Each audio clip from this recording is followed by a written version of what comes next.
On moral grounds, Narendra Modi ji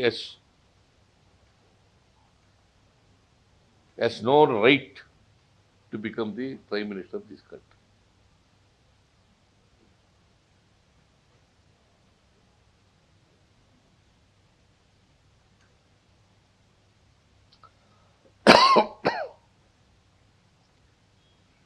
ಅವರು ಎಲ್ಲ ರೀತಿ ಚೀಫ್ ಮಿನಿಸ್ಟರ್ಗಳನ್ನ, ಮುಖ್ಯಮಂತ್ರಿಗಳನ್ನ ಜೈಲಿಗೆ ಕಳಿಸಿದ್ರು, ಇಡಿ ಉಪಯೋಗಿಸಿದ್ರು, ಇನ್ಕಮ್ ಟ್ಯಾಕ್ಸ್ ಡಿಪಾರ್ಟ್ಮೆಂಟ್ ಉಪಯೋಗಿಸಿದ್ರು, CBI ಉಪಯೋಗಿಸಿದ್ರು, ಏನೆಲ್ಲ ಮಾಡಿದ್ರು, ಮಾಡಬಾರ್ದು ಅದೆಲ್ಲ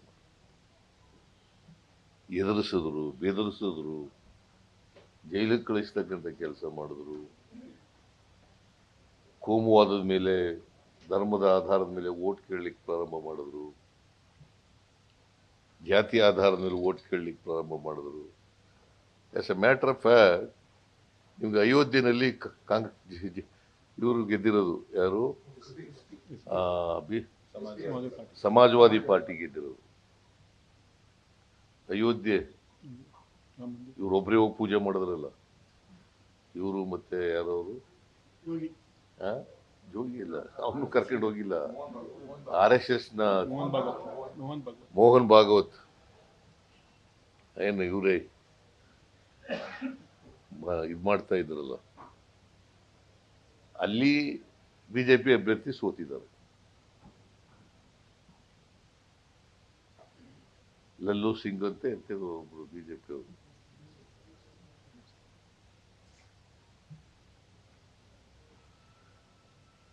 ಸೊ ಒಟ್ಟಾರೆಯಾಗಿ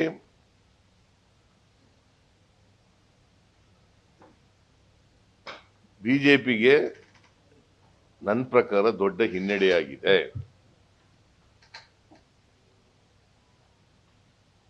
ರಾಹುಲ್ ಗಾಂಧಿಯವರ ನಾಯಕತ್ವಕ್ಕೆ ಬೆಂಬಲ ಸಿಕ್ಕಿದೆ.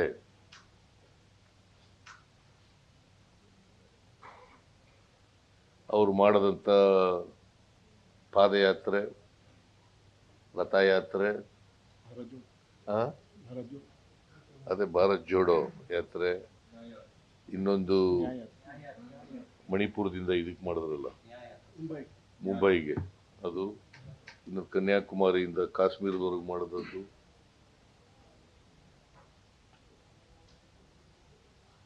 ಹಾಗಾಗಿನೇ ಇದು. ಆಮೇಲೆ ಪರ್ಸೆಂಟೇಜ್ ಆಫ್ ವೋಟ್ಸ್ ಕಾಂಗ್ರೆಸ್ದು ಕೂಡ ಇನ್ಕ್ರೀಸ್ ಆಗಿರೋದು.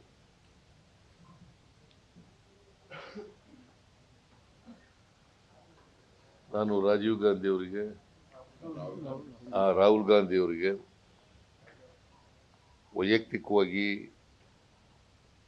ಅಭಿನಂದನೆಗಳನ್ನು ಹೇಳಲಿಕ್ಕೆ ಬಯಸ್ತೇನೆ. ಯಾಕಂದ್ರೆ ಎರಡೂ ಕಡೆ ಗೆದ್ದಿದ್ದಾರೆ, ವಯನಾಡು ಮತ್ತೆ ರಾಯ್ಬರೇಲಿನಲ್ಲಿ. ಎಲ್ಲೂ ಆ ಎರಡೂ ಕಡೆ ಬಿಗ್ ಮಾರ್ಜಿನ್ ನಲ್ಲಿ ಗೆದ್ದಿದ್ದಾರೆ. ವಯನಾಡಿನಲ್ಲಿ ಇಲ್ಲಿ ನನಗೆ ಮರ್ತುಬಿಟ್ಟು ಎಷ್ಟು ಅಂತ ಕೇಳಲಿಲ್ಲ, ಬಟ್ 2 ಲಕ್ಷಕ್ಕಿಂತ ಜಾಸ್ತಿ ಗೆದ್ದಿದ್ದಾರೆ.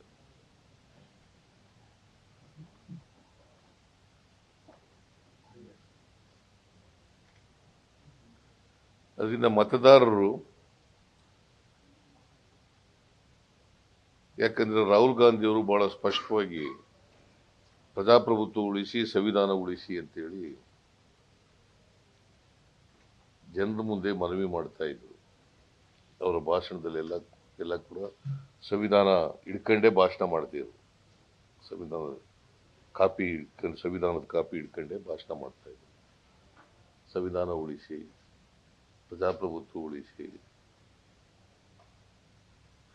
ದೇಶದಲ್ಲಿ ಸಂವಿಧಾನ ಸಾಮರಸ್ಯ ಕಾಪಾಡಿ ಅಂತೆಲ್ಲ ಹೇಳ್ತಾ ಇದ್ರು. ಸೊ ಸೆಕ್ಯುಲರಿಸಂ ಮೇಲೆ ವೋಟ್ ಕೇಳ್ತಾ ಇದ್ರು ಜನ. ಈ ದೇಶದ ಜನ ಪ್ರಜಾಪ್ರಭುತ್ವ ಉಳಿಸಲಿಕ್ಕೆ, ಸಂವಿಧಾನ ಉಳಿಸಲಿಕ್ಕೆ ಮತದಾನವನ್ನು ಮಾಡಿದ್ದಾರೆ. ನ್ಯೂಸ್ ಫಸ್ಟ್, ನಿರ್ಭೀತಿಯಿಂದ ನಿಮ್ಮ ಪರವಾಗಿ.